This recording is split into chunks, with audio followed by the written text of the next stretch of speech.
Access the Levels Manager from the toolbar menu or from the Levels local menu.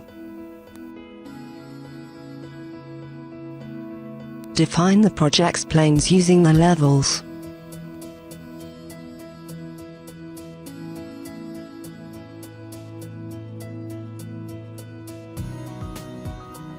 Define split levels, lofts and mezzanine levels using the sub-levels. Define elevation and height for each level. For each sub-level, define the elevation difference with respect to the reference level. The substructure and roof levels cannot be deleted. Define the terrain origin elevation referred to the building's zero plane. View the elevation height referring to the terrain corresponding to the building's zero plane.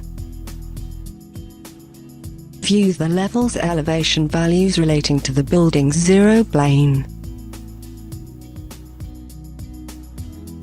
View the level's elevation values relating to the terrain.